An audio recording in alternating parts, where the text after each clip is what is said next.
آپ کی حکومت کو تقریباً ہو گیا. جو مجھے آپ کی گفتگو میں آپ کی حکومت کے ارادوں میں فرق نظر آتا ہے ایمبیشنز کے حساب سے, وہ ایک پولیٹیشین کا اور لیڈر کا فرق ہے.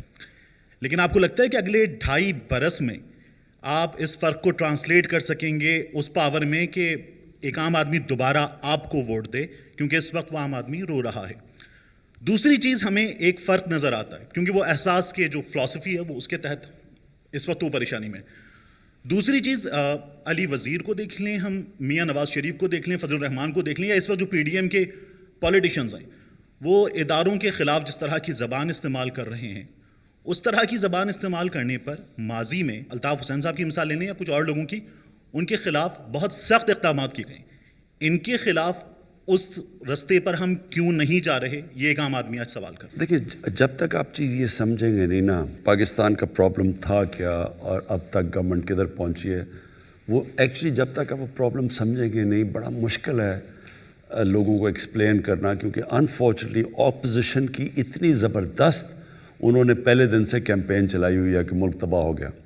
ملک تو تباہ ہو گیا تھا جب ایک ملک کا ریکارڈ خسارہ ہو, یعنی ریکارڈ پاکستان کا فسکل ڈیفیسٹ ہو, ریکارڈ کرنٹ اکاؤنٹ یعنی بیرونی خسارہ, ریکارڈ بورڈ ڈیفیسٹ ہو, اور پھر ریکارڈ قرضے ہوں, تو وہ ملک کے تو حالات برے ہیں نا.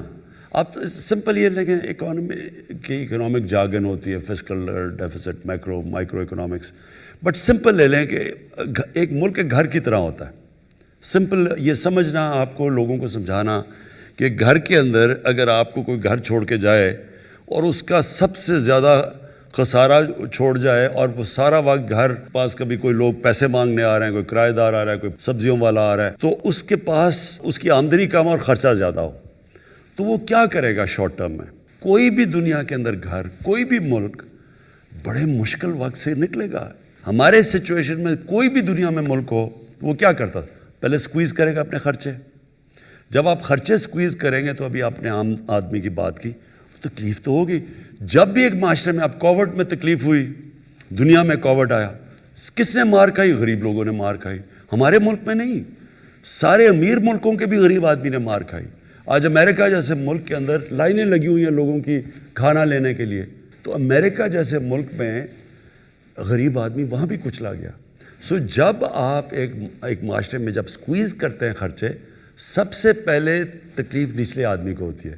کیونکہ مثلا غریب جب آپ سکویز کریں گے, آپ کی اپنے خرچے کم کریں گے, ڈیمانڈ کم کریں گے, نوکریاں سے لوگوں کو نکالیں گے کیونکہ کمپنیز کے اندر ڈیمانڈ چلی جائے گی, تو جب آپ سکویز کرتے ہیں اپنے خرچے تو بیسکلی سانپ آ جاتا ہے. آج انگلینڈ کے اندر دیکھیں, آج یورپ میں دیکھیں, کبھی ایئر لائن میں اتنے زیادہ لوگ نکال دیے, کبھی کوئی وہ سپر مارکیٹ بند ہو رہی ہے اس کے اندر اتنے لوگ بے روزگار ہو گئے. تو کیوں ہو رہے ہیں وہ؟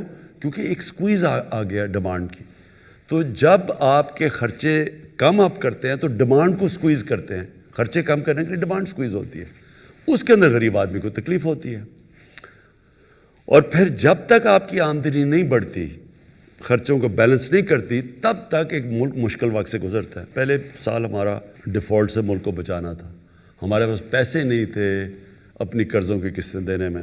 جب پیپلز پارٹی کے 5 سال تھے تو ایوریج وہ $2.5 بلین وہ پر ایئر دیتے تھے قرضوں کی قسطیں. تو 5 سال میں ان کی ایوریج آتی تھی پر ایئر $2.5 بلین. جب نون لیگ آئی تو انہوں نے کیونکہ قرضے لیے وہ $5 بلین پہ پہنچ گئی. ہم نے ہر سال $10 بلین دینے تھے, ہم نے ابھی تک 2 سالوں میں $20 ارب دے چکے ہیں. ہماری اب, اور اللہ کا شکر ہے, ریکارڈ ایکسپورٹس بڑھی ہیں پاکستان میں. تو جب تک ہماری ایکسپورٹس اور ریمیٹنسز نہیں بڑھتی, اور وہ بڑھ رہی ہیں, تو وہ تب تک ایک ملک میں سکویز آیا ہوا ہوتا ہے. بنگلہ دیش اور ہندوستان کی ایکسپورٹس نیچے گری ہوئی ہیں, ہماری ریکارڈ 18% بڑھ گئی. ہم اس سے تیزی سے نکلے ہیں, لیکن لوگ ابھی بھی سفر کر رہے ہیں, کیونکہ جو ساری سروس انڈسٹری ہے دنیا میں سفر کر رہی ہے. ریسٹورنٹس بند ہوئے ہوئے تھے, وہ سفر کر رہے ہیں, شادی ہال بند ہیں, وہ سارے لوگ افیکٹ ہوتے ہیں کووڈ کی وجہ سے. ایک چیز آپ نے یاد رکھنی ہے کہ اپوزیشن نے کیا کہ پہلے بینکرپٹ کر کے چھوڑ گئے ملک, پھر پہلے دن سے کہا کہ ملک فیل ہو گیا, اور کہا جی لوگ بڑی مشکل میں ہیں. لیکن ہم انفارچونیٹلی ایکسپلین نہیں کر سکے کہ لوگوں نے تو مشکل سے گزرنا تھا. اب جو اللہ کا کرم ہے اس ملک پہ خاص, اس نے ہماری بڑی مدد کی اس مشکل وقت میں, کہ ہماری آج ایکسپورٹس رائز کر رہی ہیں, ہماری کنسٹرکشن انڈسٹری ٹیک آف کر گئی ہے, جب سیمنٹ سیلز اوپر جانی شروع ہونا، اس کا مطلب آپ کی کنسٹرکشن چل پڑی ہے. ریکارڈ سیمنٹ سیلز ہیں. ہماری گاڑیاں بکنی شروع ہو گئی جس کی وجہ سے گاڑیوں کے اوپر وہ اب پریمیم آ گیا کیونکہ ڈیمانڈ زیادہ سپلائی کم ہے. موٹر سائیکل تو 92 کے بعد فل کیپیسٹی پہ ہماری ٹیکسٹائل چل رہی ہے.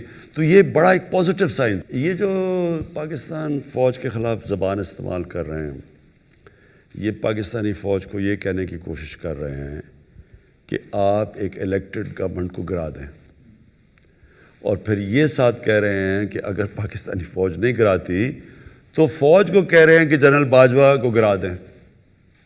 وہ جو نواز شریف بیسکلی یہی کہہ رہا ہے نا کہ فوج کو کہہ رہا ہے کہ باجوہ کو اور ISI چیف کو گرا دو. یہ کبھی میں نے اپنی زندگی میں پاکستان میں سویلین گورنمنٹ کے دوران کسی کو فوج کو اٹیک کرتے ایسے نہیں دیکھا. یہ کبھی نہیں ہوا. پہلے مارشل لاز کے دوران ہوتا ہے. جب مشرف تھا تو اٹیک کرتے تھے فوج، کیونکہ مشرف آرمی چیف بھی تھا، پریزیڈنٹ بھی تھا. ضیاء کو کرتے تھے لیکن تب میڈیا کے اوپر کلیم ڈاؤن تھا. لیکن کبھی ایک سویلین ایک الیکٹڈ گورنمنٹ کے دور میں اٹیک کرنا اٹس انہرڈ آف. اور ان کی کوشش کیا ہے کہ فوج کے اوپر اتنا پریشر ڈالیں، اس کو اتنا مجبور کریں کہ وہ گورنمنٹ کو گرا دے، کیونکہ وہ ڈیسپریٹ ہو. پہلے انہوں نے سمجھا گورنمنٹ گر جائے گی، پہلے وہ 2 مہینے 3 مہینے 4 مہینے. جب گورنمنٹ سروائیو کر گئی ہے تو اب وہ یہ ڈیسپریشن کی اینڈ ہے کہ جب GHQ چلے جائیں گے. یہ اپنے اطمینان رکھ لو کہ ان کی ساروں کی ٹریٹمنٹ ہونے والی ہے. سر میرا نام عدیل وڑائچ ہے، میں اسلام آباد بیسڈ جرنلسٹ ہوں. سر کیا یہ تاثر ٹھیک ہے کہ جو بیوروکریسی ہے یہ آپ کی پالیسیز کو گراس روٹ لیول پر امپلیمنٹ نہیں ہونے دے رہی؟ جو عوام کو ریلیف ہے خاص طور پہ مہنگائی کے حوالے سے، وہ بیوروکریسی کی نااہلی کی وجہ سے آگے منتقل نہیں ہو رہا. تو آپ کا جو ویژن تھا سر بیوروکریسی میں ریفارمز کے حوالے سے، 2.5 سال بعد آج ہم کہاں کھڑے ہیں؟ کیا آپ مطمئن ہیں سر؟ پنجاب کی بیوروکریسی میں ہمیں شروع میں بڑے پرابلمز آئے، کیونکہ ایک 30 سال سے 35 سال سے ایک پارٹی بیسکلی وہاں پریویل کر رہی تھی. ایون اگر مشرف کا دور بھی تھا تو ایکچولی تھی تو PMLA نہیں نا، وہی لوگ تو وہی تھے سارے جو کہ پریویل کر رہے تھے. تو اس سے یہ ہوا کہ نیچے تک پولیس اور بیوروکریسی پولیٹیسائز تھی. ہم جب KP کے اندر جب ہماری گورنمنٹ آئی تو حالانکہ ANP صرف 5 سال سے پاور میں تھی، لیکن اس کے باوجود 2 سال لگے بیوروکریسی کو رسپونڈ کرنے میں ہمارے ساتھ، کیونکہ شروع میں ہمیں بھی پرابلمز آئے ان کے ساتھ، کیونکہ ان کی پینیٹریشن ایفیلیشن ہو جاتی ہے نا بیوروکریٹس کی، اوپر پروموشنز آ جاتی ہیں پولیٹیکل بیسس پہ، وہ پھر ان کی لائلٹیز چینج ہو جاتی ہے. لیکن یہ ٹھیک ہو جائے گا. یہ تھوڑا ہمیں پرابلمس ہیں اور آئی ہمیں. جب بیوروکریسی سے آپ انٹریکشن ہوتا ہے تو آپ کو پتہ چلتا ہے کہ کس کی کیا کوالٹی ہے. تو اس لیے فریکوینٹ چینجز بھی ہوتے ہیں. مجھے کہتے ہیں جی اس کو چینج کر دیا، اس کو چینج کر. چینج تو جب تک ہمیں آپٹیمم پرفارمنس نہیں ملے گی چینجز تو ہوتے رہیں گے. لیکن مجھے زیادہ کانفیڈنس ہے جو اب خاص طور پہ پنجاب کی بیوروکریسی ٹھیک چل رہی ہے، اور ریفارمز بہت لے کے آ رہے ہیں، لے کے بھی آئے ہیں. چھوٹی چھوٹی ریفارمز آتی رہتی کہ کیسے ہم اس کو جو بیوروکریٹک سٹرکچر ہے اس کے اب انکریزنگلی اسپیشلائزیشن کے اوپر ان کو جانا چاہیے. دنیا میں بیوروکریسی اسپیشلائز کر رہی ہے. ہمارے ابھی جرنلسٹ ہیں، اب مثلا IT کا سبجیکٹ ہے، اس کے لیے عام بیوروکریٹ نہیں اس کو سنبھال سکتا ہے، اس کے لیے اسپیشلسٹ چاہیے. اسی طرح اور بھی ایریاز ہیں. ایگریکلچر ہے، اس میں بھی ہمارے پاس جو ٹیکنالوجی اتنی آ گئی ہے ایگریکلچر میں، ہمارے پاس وہ کوالٹی نہیں ہے لوگوں کی. تو وہ ہم جا رہے ہیں اس طرف ریفارمز پہ. جی مخدوم شہاب الدین، صحافی ہوں ایک، اور آج کل ایراسمس منڈس جرنلزم اسکالر ہوں، تو اس حوالے سے یورپ میں مقیم ہوں. خان صاحب سوال آپ سے یہ ہے کہ 50% اگر ہم کہیں کہ 50% ٹینیور آلموسٹ پاکستان تحریک انصاف کی گورنمنٹ جو ہے وہ مکمل کر چکی ہے.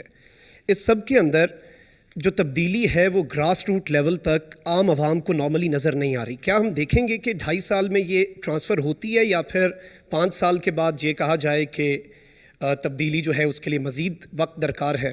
اور ساتھ ہی ساتھ ایک اور سوال ہے کہ 2021 ہے، ہر شخص کی کوئی نہ کوئی نیو ایئر ریزولوشن ہوتی ہے.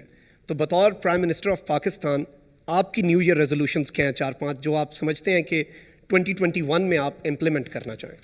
2021 میں تو 2 ریزولوشنز ہیں، وہ میں نے کہا بھی تھا. ایک کوئی بھوکا نہ سوئے بائی دی اینڈ آف 21، اس کے لیے پوری جو تیاری کر رہے ہیں، اور ایک بڑا زبردست پروگرام اس کے لیے بنا رہے ہیں کبھی. اور انشاءاللہ یہ میرے خیال میں دنیا میں ہمیں لوگ فالو کریں گے اس پروگرام کے اوپر.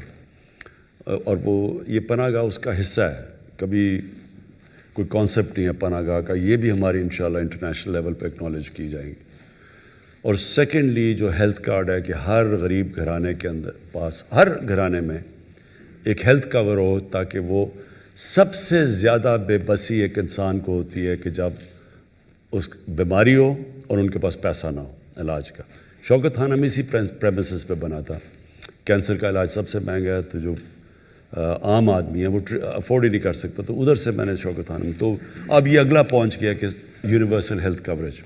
میری رول ماڈل بھی نبی صلی اللہ علیہ وسلم ہے، اور وہ جو مدینہ کی ریاست ہے وہ ایک ماڈل ہے ہمارے لیے فار آل ٹائمز ٹو کم۔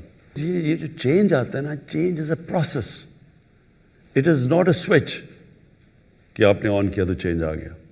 ایک پروسیس ہوتا ہے، ایک جد و جہد کا نام ہے، اس میں ایک اسٹرگل چاہیے۔